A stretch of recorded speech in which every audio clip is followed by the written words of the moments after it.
Previously on Podcast Without Pretense. Shut the fuck up. I keep telling you, you're mixing up Harold Ramis with Harold Ramos. I'm moving everything to the Gox Exchange. I really see a future in it. Good episode. Good episode. There's a little animosity. Hi, I'm Jonathan Strickland. Hi, I'm Ayaz Akhtar. Hi, I'm Eric Sandine. And together, we form the craziest girl band you've ever seen. Josie and the Pussycats. Yes. Yeah, the lost years. And if only they had stayed lost.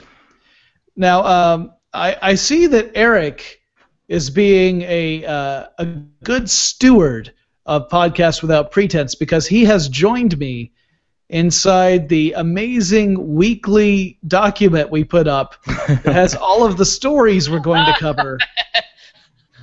Okay. I see your little subtle jab. I happen to be in the wrong doc. As in... So, if it makes you feel any better at all, Ayaz, Yes. I put the stories together about 10 minutes before we went live, so... I'm glad that you did it about 10 minutes before we went live, because that's exactly when I checked it. Oh, good. I know, I saw you come on. I like this first topic. Yeah. It's all about Story: Story: was a really good story this week. Are you in the right tab? I was just making fun of A1 because it says story. That's all. Gotcha. Oh, I see. Aha! I see. Hilarious. Anyway. Yeah, it's really funny for all those people out there who can't see what the fuck you're talking about. Yeah, that's the point. I'm amused. Isn't that all that? So, by the way, we did say, or I said earlier, that we're going to earn our explicit tag, but that's specifically because I don't think there's any way for me to avoid being explicit when we get to the point where we discuss the movie we watched for this week. Karate-Robo Zagorum. Zarborum, something like that? Zaborgar. Zaborgar, thank you. Yeah, it's or Zargobar. Anyway, it's we can wait on that. Are there any of these stories that you would actually, as you need to actually look them over and see what they are? Well, the WWE Network is on my mind because I was trying to get it yesterday. If you guys don't know, I'm sure Eric doesn't know, the WWE Network launched on yesterday, the 24th. Yep. They claimed 9 a.m. Eastern, although I heard that people can get it earlier. And the WWE was completely not ready for the demand. It was almost impossible to sign in if you didn't have, or sign up if you didn't have an account before. Connecting it to Twitter or Facebook was like a nightmare. It wouldn't work. But I still can't connect it to my Xbox 360. I get a username password not recognized error. The only way I got it to work to sign up was using Apple TV, because it was like, do you want to do this through iTunes? Do you want to charge it through there? I'm like, yes. You can connect it later to your account once their demand was not as high. And currently they're still having outages. It's Tuesday. The on-demand service doesn't work so hot on devices or I guess like apps, the app versions. But the web version works fine. See, it wasn't working for me. I was trying. I was saying earlier, I was testing it out, trying to watch the 2004 Royal Rumble. Did anybody else hear Jonathan freeze? Yep. Okay, so we're going to watch the Royal Rumble. Eric, do you have any interest in an over-the-top network? I don't. I just learned it was a thing when I saw Jonathan post about it. And then I checked the document of things we were going to talk about, and I figured it would be on there.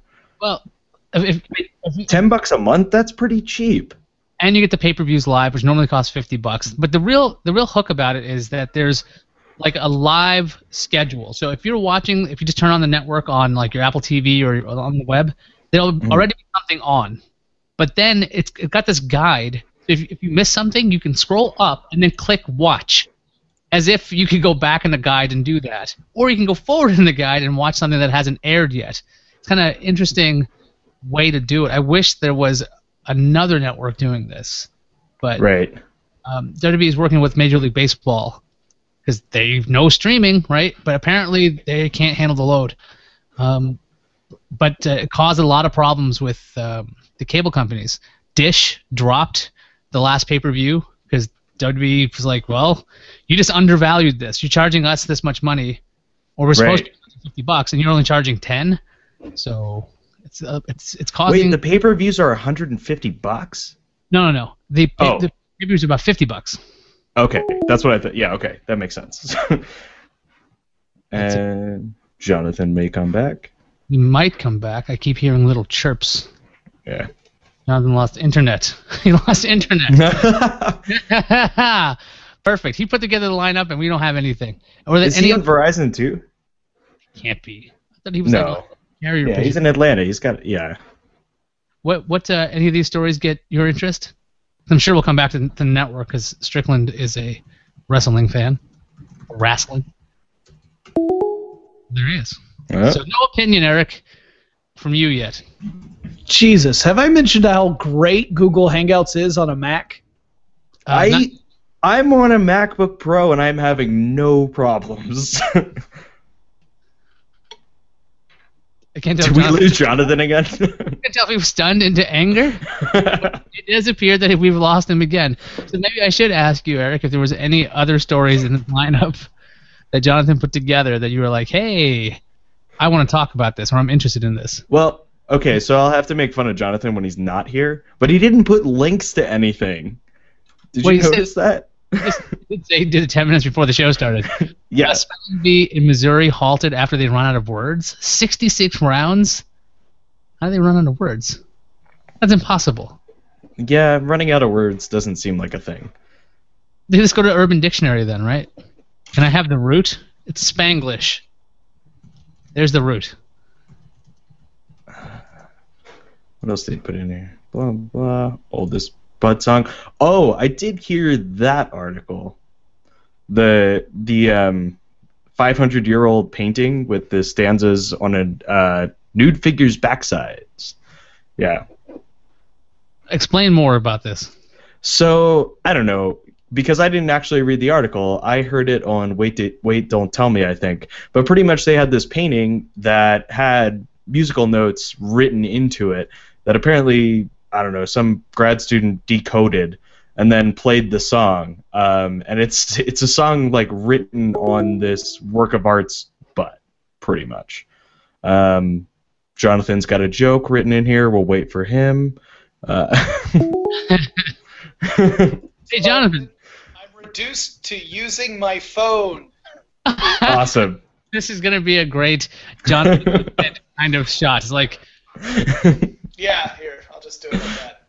I'll just hold it at arm's length for the entirety of the show. So the technical problems just compound. Apparently, it might just be the fact this Mac is very, very old, so it could very well be that this Mac is on it's just time for me to upgrade because this thing's been around forever, and it just spontaneously rebooted twice. You don't happen to have a USB on-the-go cable so you can connect a USB microphone to that, as insane as that would be? No. It still sounds surprisingly good. What are you on, a Nexus 5, I think? Isn't that what you got Nexus now? 4. Nexus 4. All right. Anyway, yeah, it's not ideal. This is truly the best video. We normally have still shots, right? It's us sitting around. We normally have these still shots. This is a very dynamic thing. So, Jonathan, you got to do a lot more talking. We got to do. It's the Jonathan Show. So you just want to see my office? Okay, let's go on a tour, shall we? Right over here are my new guitar grips. Are you flipping the camera around, or are you actually just using it the front-facing one like a dummy? I'm using the front-facing one. I'm not gonna flip the camera around. What do you mean you won't flip it? Isn't it just in the app?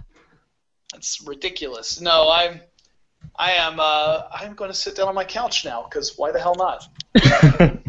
So this is like those old episodes of Fear Factor. It's just like, oh. Yeah, exactly. If I had the little harness that would hold it right in front of me the whole time. Okay, so apparently WWE service glitches have reached all the way into all of the electronics I own. You think that's the issue? I'm tempted to say yes.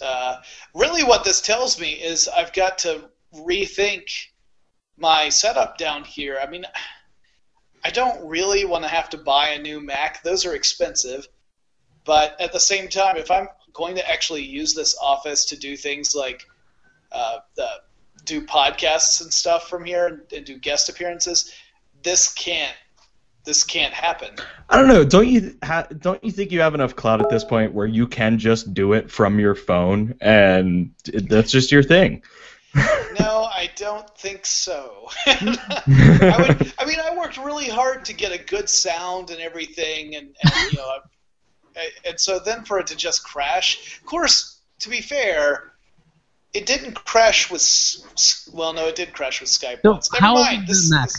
How old is the Mac you're in there? I probably got this Mac, and it's probably about, 7 years old, I think. Yeah, so all you need to do is get something that's 3 years old. So you don't have to spend a lot of money. Yeah. If you want to get a Mac. If you want to get like a 7-year-old, is that just like an original plastic body MacBook? You want to see it? Sure, we got a camera. Let's do it. All right, here we go. So number of requests to turn the sideways. You gotta shut the fuck up, Ayaz, if you want my video to be shown. You have to. Everyone's asking that you turn the camera 90 degrees. Oh. They want me to go with this style, huh? I don't see anything. See, actually, now it dropped the video. It dropped my video entirely. There we go. Okay. So there we go. All right. So is that better? It's magnificent. Yeah. Okay, well, widescreen. Here you go. There's my computer. See? The magnificent computer. Yeah. The ancient, magnificent computer that is absolutely refusing to cooperate right now. Oh, it's an old iMac. Yeah. Yeah. Yeah. I told you it's like 7 years old, at least. Like one of the first Intel Macs or something? 7 years old. That's 2007, so... No, it's not an Intel. What? No, that was before the Intels. No. No, they had Intel when I was in Vermont, so 2006 is the change, isn't it? Did this drop me again? That was the best.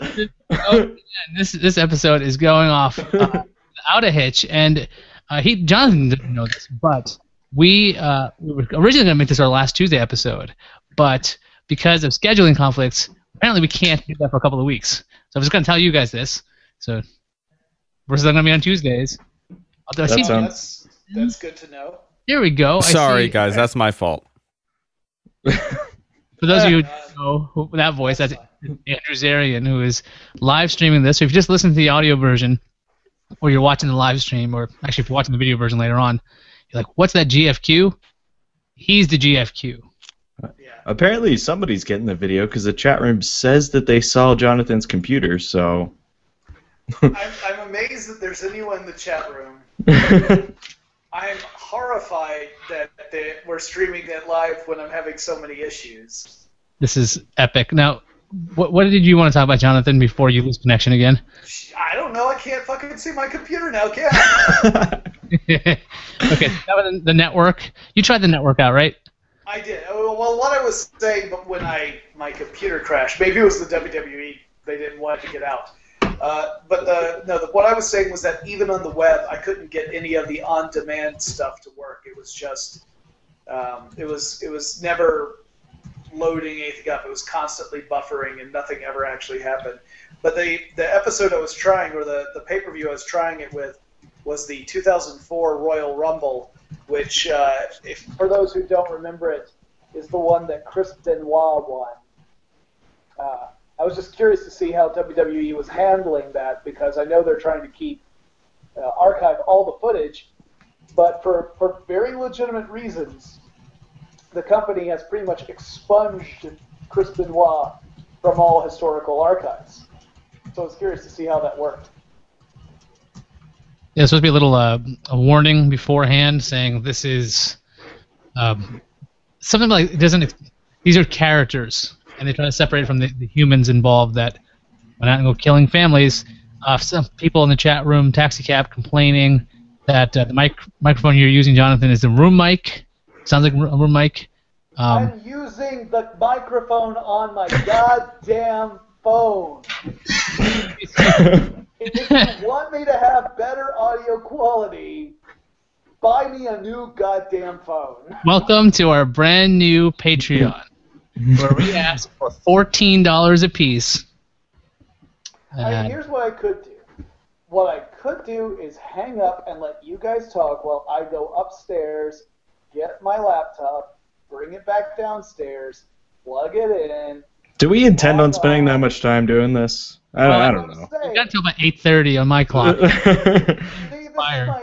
This is my temporary solution, which I admit is a shitty one, but it's better than the long delay that would require for me to go and get a different computer that I also, considering these are new listeners to the show, I've recorded from the back of a scooter before.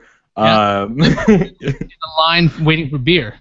So yeah, exactly. This is more like our classic shows. Now, my question is for the Silent Andrew, can you make the levels okay in post, because this is going to be just absolute shit.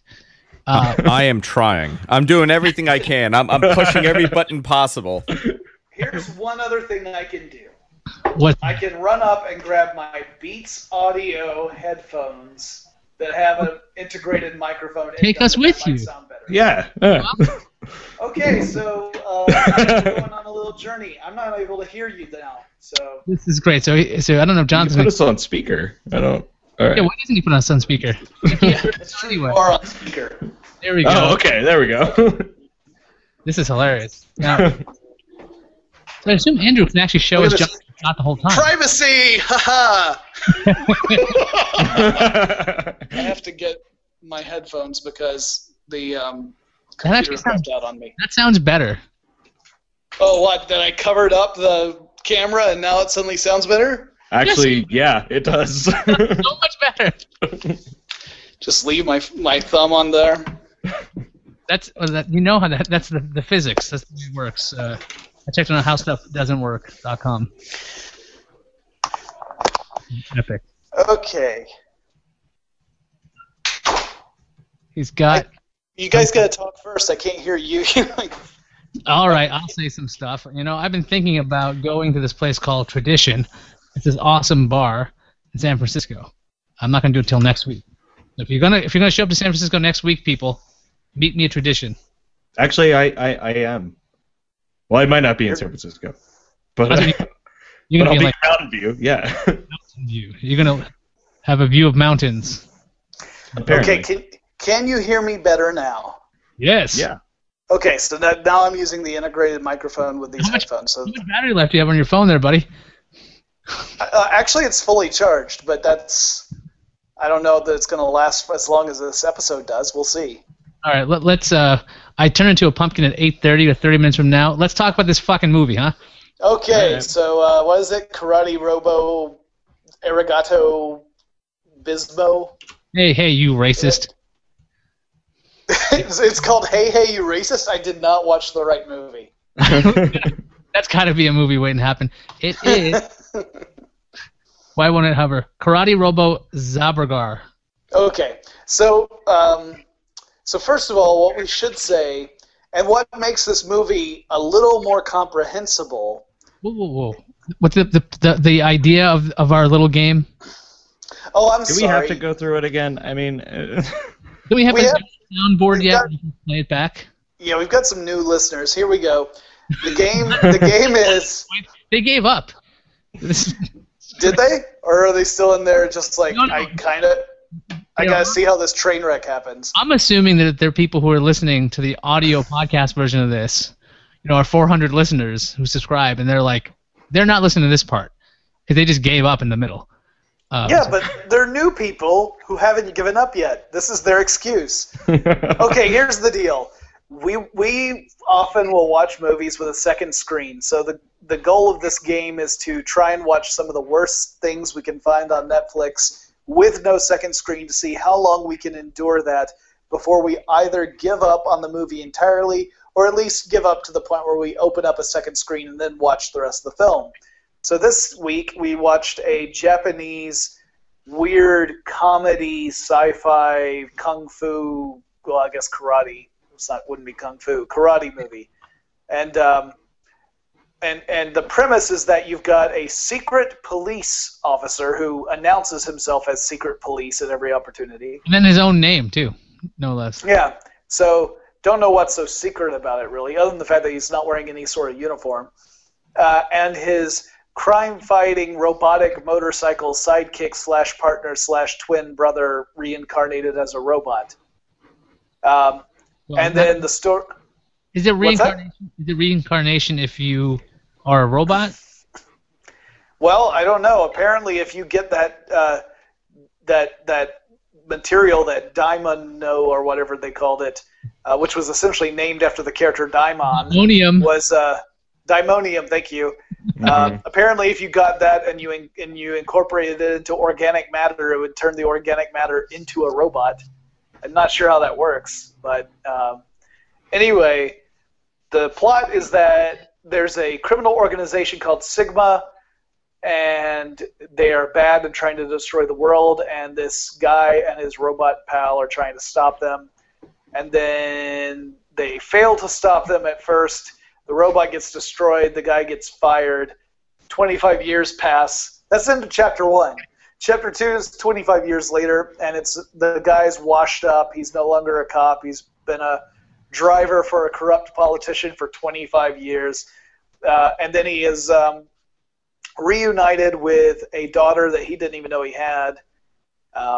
And the two of them go and fight and stuff, and eventually he wins. How That was long? pretty good. Synopsis? That was pretty good. Yeah. How long? That's did you, about what I got from it. how long did you watch this movie before you moved to a second screen, Jonathan?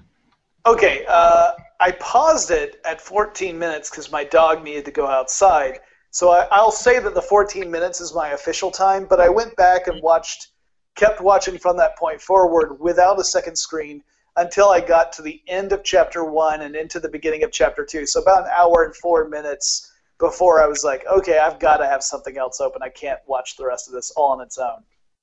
Eric? How about you?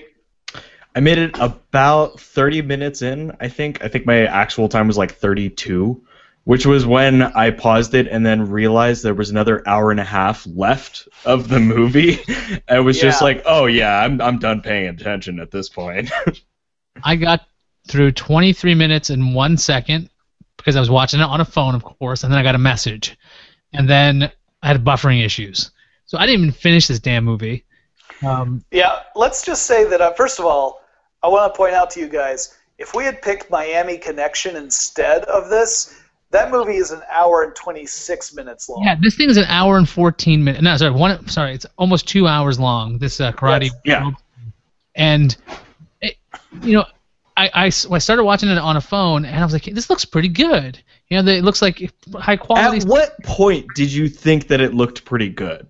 It just when they put the bike into a robot, I'm like, that's not terrible. It's not horrible. I'm like, this is kind of fun. It seems like it's a campy kind of thing. But then I came home and I watched some more of it, and I skipped like 40 minutes of the middle so I could see what the end looked like. Which confused the hell out of me, by the way, because I'm like, are we in the future? Who the fuck? Let me tell you this. Yeah. We're the same clothes, by the way. If you had watched the whole thing all the way through, you would be no less confused. Okay, on the plus side, I want to say that it does not look very good when blown up on a 50-inch screen. It's easier. When you're watching it on a 5-inch screen, it doesn't look so bad. Okay, well, let me explain some stuff here. First of all, a lot of apeshit crazy stuff happens in this fucking movie, right? Like stuff that just makes no sense, including, just the physics of this world and the weird monsters and weird bad guys that are in it. Plus, the motivations of the characters make no sense. For example, the main character is upset at this Sigma organization because it's responsible for his dad's death. However, they also established that his dad was a total dick to him, and he actually ran away from home and spent 10 years learning karate with no connection to his dad whatsoever. So why is he mad that his dad has been killed? Like, what is that? No, none of that was explained. I was confused about most of the motives in the entire movie. The whole time I'm watching it, I'm like, okay, maybe I missed a line of dialogue. Maybe it was translated incorrectly, which I'm pretty sure there were a lot of lines that were translated incorrectly. Yeah. Because there were translations where I was staring at it going, that cannot be a thing someone actually said. in this movie. It makes no sense. You know what? I'm sorry. Go ahead, Ayas. We jumped over something here. So our lead, Mr. Diamond there, the secret police officer, had a twin brother when born. The mother dies in childbirth, and so the don't wait, you're ahead of me. The father I'm not decides gonna spoil it. to raise the kids on his own, and they're like infants. And there's a scene where the father is holding a child up to his chest, and it is explained that the father decided to feed the first child, or one of the twins, his man breast milk, which may or may not have been the cause of death to this twin, which hilariously is placed next to the other twin in like those big glass casserole dishes. That's what it looked like to me anyway. Put babies in. He puts one baby that's dead with a little blanket over his face like this. Yep. Just next to him in another little dish, that is. And that's fine. I'm just amazed by that. And then he treats his surviving son like a complete asshole, which causes his surviving son to run away and study karate for 10 years. But here's the next part. Here's the next part that's, I think, even better than killing your infant son with man milk. Okay? 10 years go by, and the guy, the surviving son, is at his karate school learning karate outside the way you do in Japan. When suddenly one of the other karate students helpfully points up to the sky, and he looks up, and he sees Sigma's floating castle of destruction that appears to be set on top of a pair of testicles. Yeah, see, I'm like, is that supposed to be a ball sack? Because it looks like there's a lot of genitalia. A lot of boob action too. Okay, so the scrotal temple of doom is where his dad has been captured. And what's really weird, okay, so the dad wakes up in a torture chair, essentially, and then is, quote-unquote, humiliated by two grown men. I think we all know what that means, especially once he starts saying, don't pinch me there, don't pinch me there. But then they're threatening him out on the outside of the castle, but still on top of the floating scrotum of death, which is thousands of feet in the air. However, all the karate students can easily see these figures fighting, struggling on this castle, including our main character, Daimon, who looks up there and sees his own dad and recognizes it as his dad, again, thousands of feet away. Who hasn't seen in 10 years. Right. The dad decides that the knowledge he has is too valuable for the bad guys to have, so he throws himself off the castle. Thus, he's going to plunge to his death. But that's not good enough for our villain, who's like, fuck you, dude. I decide how and when you die, presses a button, and shoots 4 missiles at the falling figure of the father, blowing to smithereens. Because it was totally necessary. He wouldn't die from falling, Jonathan. No. No, he would have died from falling. He just, 1, wouldn't have died early enough, and 2, it wouldn't have been the bad guy's choice. That's true. Important, you know? But, so all of this is really apeshit crazy. There's nothing that really explains it. You've got an evil cyborg chick who ends up falling in love with the main character, despite the fact she also hates the main character. They bang in a really weird manga kind of hentai way, and then. Oh my gosh! Okay, now. Oh yeah, no, we can't just gloss over the sex scene, Jonathan. Play this scene for people because I got to see this on the bus. Thankfully, it was just on my Samsung phone. Oh, I'm so glad you watched it on the bus. This is my favorite thing. I was like, okay, I was holding up the phone like up here, right? Like. This, and I started laughing out loud, okay? I'm laughing out loud, and I'm like, I must be the weirdest, most perverted-looking guy on the bus because of this scene. Somebody's got to explain this because it's just too damn funny. Okay, I guess I can give it a shot. So, Miss Borg, the evil cyborg chick, has slowly started coming around to liking the cop, the secret policeman. And so they start to initiate the act of physical love, which in her case involves her boobs opening up and all these metal tentacles coming out and enveloping him and then he makes some sort of statement akin to "This is awesome." I think that is a direct quote from the translation. Yeah. This is awesome. While he is covered in at least 10 to 30 metallic tentacles that are coming out of her boobs. Seems Did you legit. mention the thing that came out of her mouth that smacked him around? Oh yeah, Yeah, the little predator serpent. or not predator, alien thing that came out. Yeah, that was also weird. So And then he was electric. It was electric, and then there was electricity. He was shocked a bit. Yeah. Then the tentacles came out of her breastplate, and it was I'm really sorry that I skipped over all that valuable information. this is in the movie. Like there's I don't know if this is gonna make people watch the movie or they're like, you guys are making this shit up. It's like, no, this is actually what's in the movie. And then there's all kinds of robot monsters that our hero has to fight, including diarrhea robot, bulldog robot, and who's the other one? Who's the first one? I totally forgot his name already. Samurai robot. Samurai. Yes, samurai robot. The idea of people. First, I thought he had a giant pig snout. It was just two giant lips like this. Right, I thought they were giant pigs in the beginning, but it totally wasn't. Yeah, they were giant. Yeah, and that's how they just suck out DNA from people, apparently. And once you've successfully done it, you bring it over to this place where you put the DNA into whatever the thing is. It creates a robot giant body part. But it only creates specific body parts. So Exactly. yeah, that's the best part. The pinky. The pinky, yeah, it was only good for. Well, first of all right, there's some other things we got to mention here. For example, they're going after politician DNA because apparently that's better than normal person DNA. Yeah. So there's a message there about somehow that Japanese politicians are therefore superior people to other Japanese citizens. It was more than that though, because one of the politicians, the crooked guy, he was trapped he was tied up to a woman. And he's explaining this woman was Miss Universe. She went to college. She's got degrees. Kill her. So it's not just about politicians. It's about who's a superior human being and maybe an intelligent. No, they do say that it's about superiority, but they specifically target politicians, which suggests that politicians themselves are naturally superior. That's kind of the approach they go with.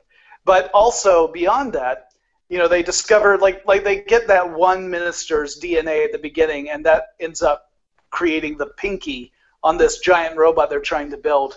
Keep in mind, the first chapter of this movie, which is the first hour of the film, ends with the bad guys capturing about, 15 or so politicians, except for the crooked one who somehow manages to escape being captured multiple times, despite being like the biggest asshole in the movie, even beyond the main bad guy. And so then you skip ahead 25 years. 25 years have gone by, and they still haven't finished the goddamn robot. That is true.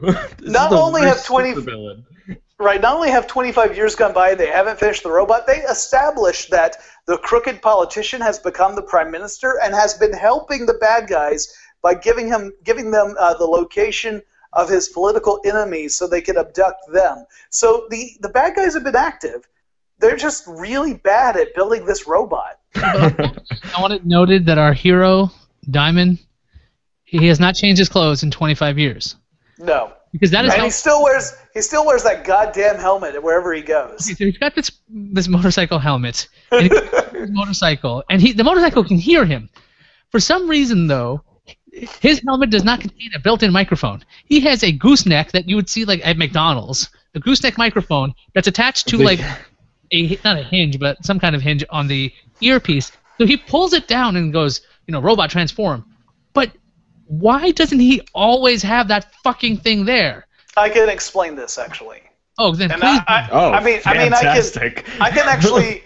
I mean, legitimately explain this. There's actually an explanation. So this movie makes no fucking sense, right? None of the characters' motivations make sense. Okay. The robots make no sense. The powers make no sense. The fact that sometimes something that a character does automatically kills the enemy and other times it just seems to bounce off of them. Doesn't make sense. However, if you look into the film, you find out this is essentially a remake of a 1970s television series that was popular for kids in Japan. That was essentially kind of like Power Rangers, right? It's this whole idea of a guy and this robot cop fighting all these exotic, weird villains. And week after week, he was going after these different villains that were all part of Sigma, with the goal going after the head of Sigma, who was, in fact, responsible for the main character's father's death. So this movie appears to not only be an homage to that series, but also a send-up. It's a parody of that 1970s action series, which was much more earnest. You know, it wasn't that it wasn't funny or silly, but it wasn't so overtly ridiculous as this movie was. So this movie, I think, is essentially kind of a loving spoof of a 1970s Japanese television series. In no way did I Which take this movie makes it... serious, but it was amazing. That's why I kind of liked it in the beginning. I'm like, I have to watch the rest of this fucking movie because it's hilarious. It's so ridiculously over the top. There's that one scene where Miss Borg says, "Take this," and pulls like a spike out of her finger or something, and it pierces our hero's forehead. I think pretty deep, like 4 inches or something. Yeah, 4 or 5 inches at the very least, but that's okay because our hero is resourceful and is able to bounce back because he has the right equipment to handle this. A Band-Aid. Yeah, no brain damage, no problem. Well, come on. That's in the first, I believe that's in the first 20 minutes of the movie. How would you know if he had suffered brain damage? That's true. So yeah, on top of everything else, Ayaz, you missed this because you skipped so much. Yeah. So at the top of the chapter 2, which is 25 years later when it picks up. So at the end of chapter 1, it's after he and Miss Borg have done the deed. They indicate that Miss Borg is also pregnant, although she has not had a chance to tell the hero this. There's a big confrontation where the hero has to choose either to fight against the evil bad guys and thus save the corrupt politicians, or because he's disillusioned, to side with the woman he now loves and fight against the police officers because they are in the pockets of the corrupt politicians. So he's got a dilemma. This is actually probably the most complex this movie gets. And I actually kind of enjoyed it. I like the fact that your hero had to struggle between two awful choices. Do you choose to uphold the law, but by doing so, you're upholding these douchebags who are just going to use the law to their advantage at every opportunity? Or do you fight against them and thus help the super evil guys who, he didn't know this at the time, their ultimate goal was to destroy the world because that's what bad guys do. And he chooses to fight off the cops. But through this whole process, you eventually get to a section where his robot turns against him because his robot is a law-abiding robot. Apparently the robot's lawful neutral. He will obey the law whether the law is right or not, he obeys it. Which is the greatest scene in the movie. It totally is. Like, where he's sitting there taking the bullets, but he will not fight against either side. Right. And so then the robot and Miss Borg both blow up. And so Miss Borg's dead, but her baby, her egg that pops out of her, keep in mind, these two have just banged like minutes before. But this kind of egg-like canister, which apparently contains twins, is then beamed up by the bad guys, along with most of the politicians. And then the bad guys go away, and the hero is disillusioned and has lost everything. He's lost his robot pal. He's lost his Saturday Night Thing. He then loses his job. 25 years later, it picks up. He has been hired by the corrupt politician who's now prime minister to be his driver. So he's gone from secret police officer to a driver for this corrupt politician. And so it's supposed to be like him falling at his lowest point. Also, other things that are revealed in the 25 years that have passed since the ultimate confrontation. He's become a diabetic, and he has to take regular shots of insulin. And they even stop the movie to explain what insulin is. They have a short, like, minute-and-a-half long segment where they explain what insulin is and why it's important for diabetics to take insulin. And it's very much done in a very straightforward kind of PSA way, so it's obviously spoof. Okay, so there are a couple scenes where you see Diamond before the 25-year jump.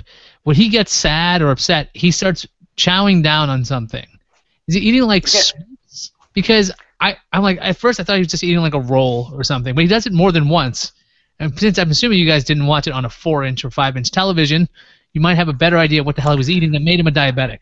I think it was definitely a roll filled with something, but I'm not sure what it was filled with. Yeah, it was just like a dumpling or something. Yeah. I don't really remember what it was. No. Yeah, no, the diabetes thing is mostly there so that when he's confronted by a young man who's a new henchman for the Sigma group, and the young man wants to fight him, and in the middle of the fight, he has to stop and take his insulin, which the young man helpfully holds back and waits for the guy to finish giving himself an insulin shot.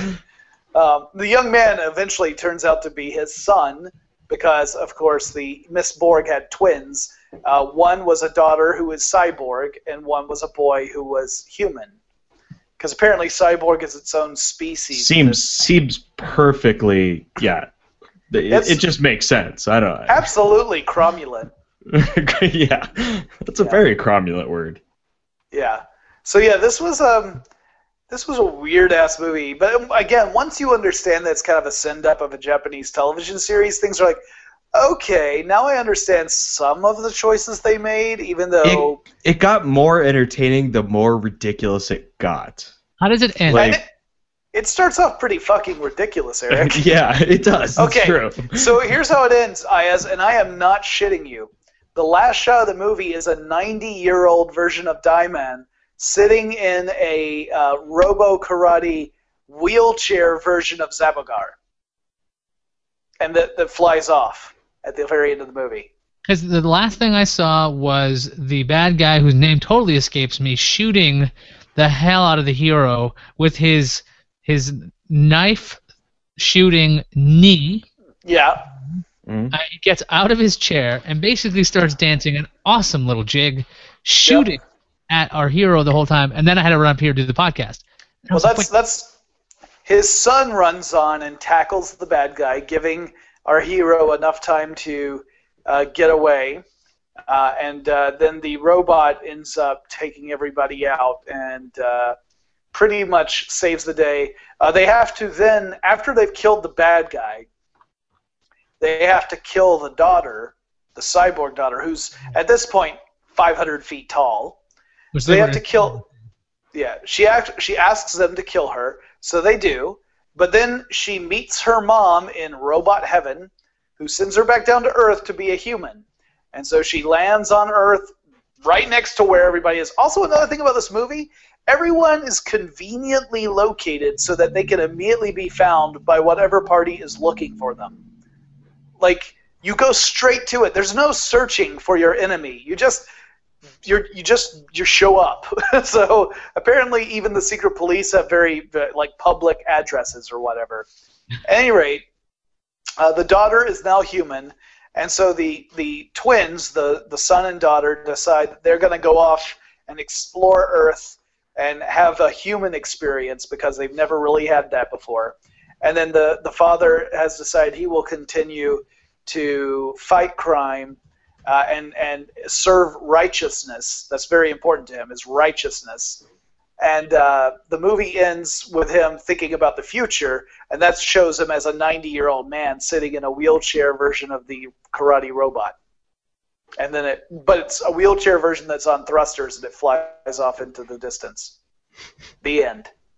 And that's Karate-Robo. Keep in mind, this is a movie that begins with a woman's head flying out of a vase on a thruster. Not only that, but the first thing they start doing is they start shooting it. They don't really talk to it necessarily. They start shooting it, and they start panicking. I just love the immediate panic. It just, oh, something strange is happening. Panic. Dude, if I see a woman with like a foot-long silver antenna flying on a thruster, like her head flies out of a vase, I'd fucking shit my pants and shoot whatever I had too. Okay, are you okay? Can we help you first? And then she's like, no, I'm going to kill you. Then like, all right, then we're not going to allow this. And don't let your samurai buddy suck up our DNA. Like, she had already started laughing evilly. That's your first indication that something has gone wrong. yes, I thought she was crying at first. Well, yeah, because it was not terribly clear.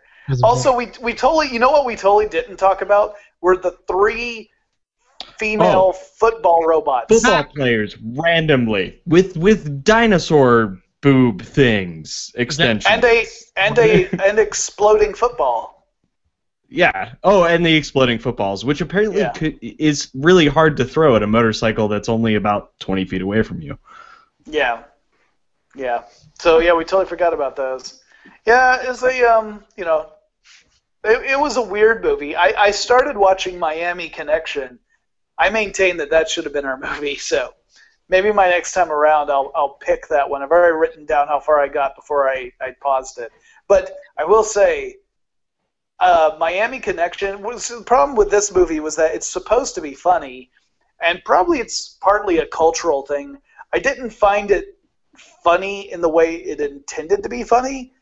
Some of the stuff I found funny was, stuff that I think just happened to be funny on its own. Miami Connection is just filled with moments that are unintentionally funny, and I don't think you can go more than about 3 minutes before another one happens. So it's Eric's turn now to pick a movie? Oh, was it my turn? Oh, crap. Hatchet 2. Then there's Karate-Robo Zaborgar. Okay, so it's Eric's turn. Well, I don't have one picked yet. Crap. Now is the time. You got to pick it now because Ayas has to leave in 1 minute. 1 minute. The ticking clock starts now. That is not going to give me time. There it is. I'm sure you could base it. Well, what if you could just do like a swivel search based on your activity with Karate-Robo Zaborgar? Let's see what I like. Oh, I might have. So, yeah, let's see. Nothing. More like it. No, I don't want more like this. Wait, first of all, there's something that's like it? Many, actually. It scrolls. Oh, dear God. It scrolls. I kind of want to watch The Adventures of Thunderstorm. I might do that later. Just because it was so horrible. So if you're in the chat room right now, Eric just posted a screenshot of the 90-year-old Diamond on his karate wheelchair. Now, Andrew, that's the still. That's the still. And by the way, I would like to say about this movie, what I thoroughly enjoyed was all of the music. I want to steal all of it, maybe the intro music, and make that the new podcast with our Pretense theme song, because ain't nobody going to sue us for it. That's probably true. Nobody's going to own up to making I suggest the title of this episode just be Everybody Gets One, because this was mine where everything went to shit. So I had the shittiest quality video and sound possible. Everybody gets one? Is that what you just said? Yeah, because you got the one where you were in line for beer. Oh, that's not true. I've had like multiple where I've had horrible audio. Why do you think I'm so pissed off at you all the time? Like, Eric, why are you standing under a helicopter? It's the closest thing to Wi-Fi. Stop it. They've got a clear modem on it. So, Eric, what are we watching? So the problem is all of the suggestions are subtitled again, which I mean I guess isn't that much of a problem, but it's probably hard for Ayaz to read subtitles on his phone. It's not not so bad. Yeah, it's not so bad. Like I can handle it just fine as long as it's not bus number 949. Because when it's I was about to say that motherfucker, man, he's just like, oh, you know what? I don't know the stopping distance for this fucking bus. I've never driven this bus apparently, so it's like, and I'm like, I'm gonna vomit. That's it. I'm so sick I cannot read, and I don't get motion sickness until I met this guy the guy who drives the bus that it's a 74 bus, but the bus number itself is 949, and I look at it, I have the fear of God in my eyes, and then I have to listen to tech stuff. That's what I have to do.